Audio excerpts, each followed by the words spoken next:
Yop les pilotes et bienvenue dans le paddock pour ce nouvel épisode de Test Drive. Aujourd'hui je reçois pour la deuxième fois Thierry qui va nous parler d'une autre voiture allemande.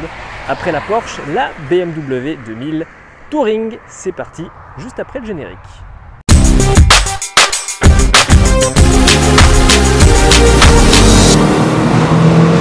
Salut Thierry, après 2 ans pratiquement. Oui, tu nous amènes un deuxième jouet. La BMW 2000 Touring, présente-la nous rapidement. Oui, BMW 2000 Touring de 1972. Donc, nouveau moteur, c'est une 4 cylindres, 100 chevaux. Donc, comme elle est là, tout est absolument d'origine. Les choses qu'on peut voir dessus sont des options d'époque, comme les jantes par exemple, ou le toit ouvrant. Même les ceintures de sécurité, puisqu'à l'époque c'était pas encore obligatoire, donc il y en avait qui n'en avaient pas. Donc voilà. Sinon pour le reste strictement d'origine, donc voilà. Je l'ai eu en fait il y a pour mon 50e anniversaire, c'était un cadeau de famille en fait, donc belle surprise. Donc ça fait maintenant 12 ans et depuis que je l'ai, au niveau moteur, j'ai pas eu de tracas, j'ai changé le radiateur, j'ai quand même eu la boîte de vitesse qui est cassée par exemple, bon, ce sont des anciennes, il y a quand même des petits soucis qui arrivent avec le temps de temps en temps, donc voilà, mais rien de bien méchant, oui, un démarreur, voilà, des choses comme ça, mais sinon pour le reste, elle roule super bien, elle roule vraiment bien. Pour l'époque, c'était quand même une voiture qui marchait quand même vraiment bien. On arrive quand même en pointe à 180, 185, à remettre toujours dans le contexte de l'époque, bien évidemment. Hein. Donc voilà, où il y avait encore très peu d'autoroutes, ça commençait.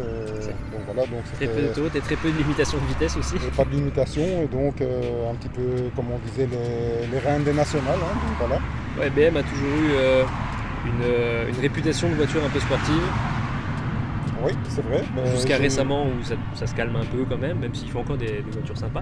Oui, maintenant si on va chercher dans les M et quelques, bon, il y a quand même encore de belles machines. Les M sont toujours très sportives, les 116D sont un peu moins, quoi. Voilà. Mais donc sinon, c'est vrai que le plaisir de conduire BMW, c'est pas une légende, même sur ces voitures-là, c'est quand même des voitures très agréables à conduire, donc voilà, beaucoup de plaisir avec. J'ai fait quand même déjà pas mal de kilomètres avec. Là par exemple, on est parti au mois de mai à la Côte d'Opale, une petite balade organisée par les matinales. Elle a fait plus que 1000 km, 1100, 1200 km sur les 3 jours, pas de problème, donc voilà, ça roule. Passage dans le coffre du Touring. Est-ce qu'on peut considérer que c'était la version break de la berline tricorps de l'époque? Oui, on peut dire ça, puisqu'on s'est facilement, donc c'est prévu pour, on rabat les sièges, on a vraiment une surface plate du début à la fin, et quand on a été en Côte d'Opale, on avait chargé tout ce qu'il fallait pour les 3 jours pour l'organisation, et on met énormément dedans, mine de rien, donc franchement, oui, c'était un peu le premier break de chasse si on veut, voilà. Ouais, effectivement, ça fait un peu break de chasse, un petit peu la même ligne que la MGB GT. À l'intérieur, c'est plutôt sobre, hein. C'est très allemand. Ouais. Tout est fait de noir avec un peu de chrome. Au niveau des accessoires, c'est sobre aussi. Oui, effectivement, il n'y a pas grand chose. Oui, il y a une radio d'époque dedans, il y a à l'époque l'anti-brouillard, donc ici on a le bouton de l'anti-brouillard, c'est un anti-brouillard qui a été rajouté, puisqu'à l'époque, quand la voiture est sortie d'usine, il n'y avait pas encore d'anti-brouillard sur les voitures, donc on les a rajoutés à partir du moment où c'était devenu obligatoire. À l'époque, pour la petite histoire, je travaillais dans un garage et c'était des choses qu'on faisait par exemple. Donc voilà, ce bouton-là n'est pas un bouton d'origine, il est venu par après. Donc voilà, puis après ici, au niveau de l'intérieur, au niveau option si on peut dire, il y a le contour, puisque quand c'est une version sans contour, on a la montre, et le contour était une option. Et sinon pour le reste, oui, on a un toit ouvrant manuel forcément pour l'époque, qui est aussi une option d'époque. Voilà. Mais donc au niveau, il n'y a pas d'air conditionné évidemment, mais au niveau ventilation, on a les déflecteurs de chaque côté, on a le toit ouvrant, on ouvre les carreaux et on est en plein air, il n'y a pas de souci. Concernant les petites tirettes qu'on voit de chaque côté, je suppose que c'est le côté droit en bas, la lunette arrière des givrantes. Ici oui, et également non, je sais qu'il y a oui, ici sur la ventilation, on a aussi une vitesse d'essuie-glace en plus, c'est assez comique. On a la ventilation et puis on a aussi sur un des boutons, comme je ne le fais jamais là, c'est l'allume-cigare, mais comme je ne fume jamais, je crois que c'est celui-ci. Enfin voilà, non, il n'y a pas grand chose en fait, hein. Donc la lunette arrière, les phares, la ventilation, chaud-froid tout simplement, haut, bas, et c'était réduit à sa plus simple expression, mais ça fonctionnait et tout fonctionne encore très bien, la preuve, donc voilà. La tirette des phares, c'est pour passer les feux de position, feux de croisement ou plein phare aussi? C'est pour allumer les phares, donc les petits phares, les grands, et puis ici on passe au grand phare avec la manette ici. Et contrairement à maintenant, les clignoteurs sont de ce côté-ci. Les essuie-glaces, du coup, tu les actives? Ah oui, c'est ici. Oui, la plus grande vitesse est ici, en fait. Des commodos particuliers à l'époque. Alors, je vois que le pédalier est totalement au plancher. Oui, hein. C'est réduit un petit peu à sa plus simple expression, mais pour l'époque, voilà, c'était ce qu'il y avait dans les voitures. Tout simplement. Tu as le rétroviseur. C'est bien pratique parce que ça amène quand même pas mal d'air frais quand on roule, donc ça c'est gai. Donc tu as le rétroviseur à gauche mais pas à droite. Non, c'était une option, mais moi je ne l'ai pas. C'était en option à l'époque. Par contre, tu as les ceintures de sécurité à l'avant. Oui, tout à fait. C'était une option aussi? C'était une option aussi. Et c'est des ceintures, c'est pas en rouleur encore, c'est encore...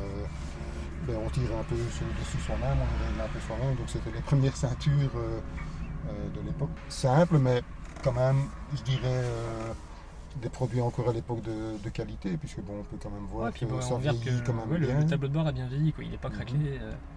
En fait, on se rend compte, quand on roule comme ça dans une ancienne, tout est encore mécanique et autres, mais finalement, dans les nouvelles voitures, tout est devenu électrique et autres, mais on s'en passe très bien finalement. C'est pas, on n'a pas de vitre électrique, mais voilà, tout ça fonctionne bien, et finalement on a rajouté tous ces gadgets, c'est très bien aussi, hein. Je suis aussi en moderne, donc j'ai tout ça aussi, mais donc voilà, ça, en tout cas c'est pas des choses qui nous empêchent de rouler, en tout cas ça c'est sûr. Et puis surtout, ça ne tombait pas en panne une manivelle? Non. Ça peut casser, mais l'interrupteur aussi ça peut casser. Voilà, on remplace la manivelle et c'est bon. C'est ça. Voilà. Alors concernant la banquette arrière, donc vu qu'il n'y a pas de ceinture, c'est homologué comme une 2 places ou tu mets autant de personnes que tu arrives à en faire rentrer? Autant de personnes que tu veux, il n'y a pas de souci. Tu sais entrebâiller les vitres arrière? Tout à fait. C'est pratique aussi. C'est pratique et ça amène de l'air frais quand on roule, oui. Alors on va voir ça maintenant en test mobile. Petit témoin qui s'allume.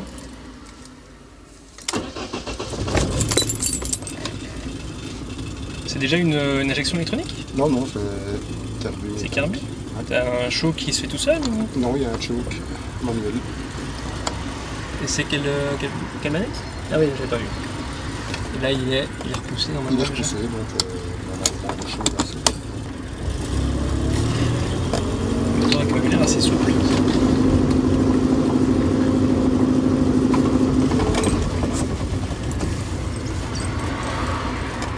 On va laisser passer les gens. Oui. C'est une boîte combien de vitesses? 4 vitesses. 4. Il y avait la boîte 5 en dessous. Pour se balader en général 4. Oui, ça va, mais c'est pas mal. Voilà, une fois qu'on est sur l'autoroute, ouais, c'est mieux. Ça va c'est pas mal. C'est vrai qu'on sent beaucoup plus la route qu'avec les voitures modernes. Oui, mais ici on sent qu'il y a un peu plus de jeu dans la direction que sur les voitures récentes. Pour la petite histoire, le jeu, on s'est resserré, il y a une vis à resserrer, mais tous les X temps, ça se Oui, bah, ça travaille. C'était pas les mêmes qualités de matériaux, donc ça s'use un peu plus vite.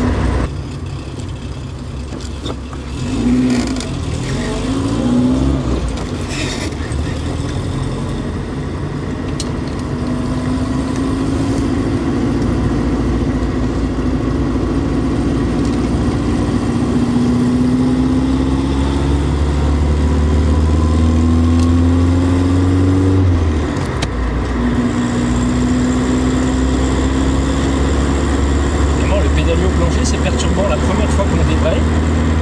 Et puis en fait les habitudes de la PlayStation reviennent très très vite. Donc, là, l'époque, on avait le choix entre l'horloge ou le compte-tour. Oui, l'horloge était de base et le compte-tour était une option. Et en ville, ça se débrouille encore très bien. Hein. Oui, bah, il n'y a pas de souci. Bon, en même temps, ça fait 100 chevaux, c'est un 2 litres, donc forcément, il y a un peu de couple. Non, il n'y a pas de souci. C'est des voitures. Oui, c'est ça, elles sont loin d'être dépassées. Quoi.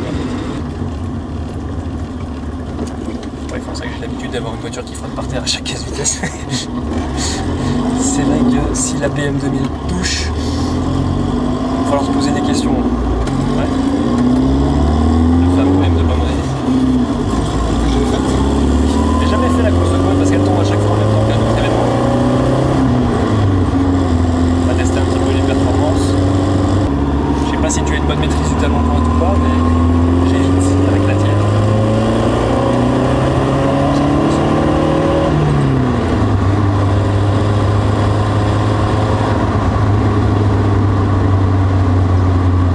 Et ça fonctionne encore bien quand même. Hein. Oui, ça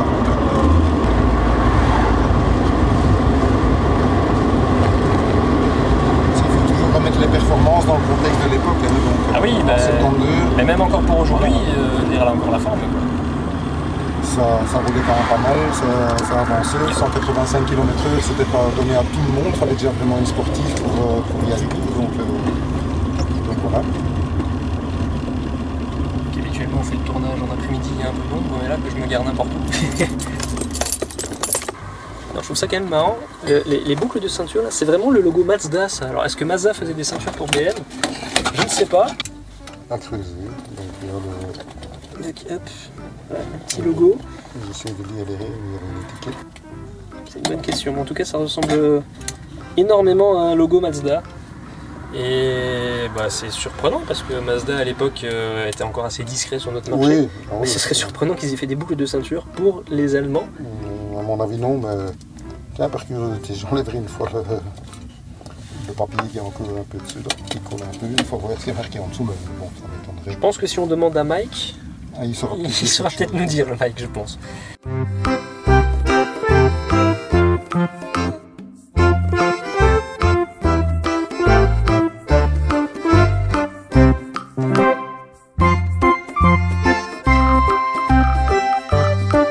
On en arrive donc au moment des points forts et des points faibles du véhicule. Ouf. Bon, point fort, je pense, la fiabilité, ça certainement, la solidité. Après, le plaisir de conduire pour l'époque, évidemment. Il faut remettre ça dans son contexte. Voilà, mais l'accessibilité mécanique par rapport aux voitures de maintenant, clairement, mais ça, je pense que c'est pas la seule. Donc voilà, bon, pour moi, qui en ai eu plusieurs et qui suis peut-être un peu plus nostalgique, bon, moi je ne vois que les qualités, quelques défauts, oui. La motricité, ça c'est bien connu. S'il pleut, il vaut mieux avoir un autobloquant quand même, ça c'est clair. Et des bons réflexes. Voilà, ou alors il faut rouler pépère. Ça c'est une réalité parce qu'il y a très peu de poids sur le train arrière en fait. Donc voilà, mais sinon pour le reste, honnêtement, c'est une voiture qui a quand même une fiabilité à toute épreuve. Et puis quand on voit le nombre qui roule encore finalement de ce modèle-là, parce qu'il y en a quand même pas mal, voilà, ça parle pour soi-même. Hein. Bonheur et sauf. Bonheur et sauf. Au niveau de la consommation, on n'en a pas parlé. Oui. Ben, ici, je dirais qu'on tourne autour d'une dizaine de litres au 100. Après, si on attaque tout le temps, oui, évidemment, on va monter à une quinzaine de litres. Mais je veux dire, en roulant normal, 10 litres et peut-être un peu moins, même sur autoroute un peu moins. Maintenant, c'est une boîte 4, donc... oui, c'est une boîte 4, c'est un 2 litres aussi. Voilà, c'est un 2 litres. Voilà, donc, carbu. Carbu aussi. Donc voilà, mais je trouve que ça reste...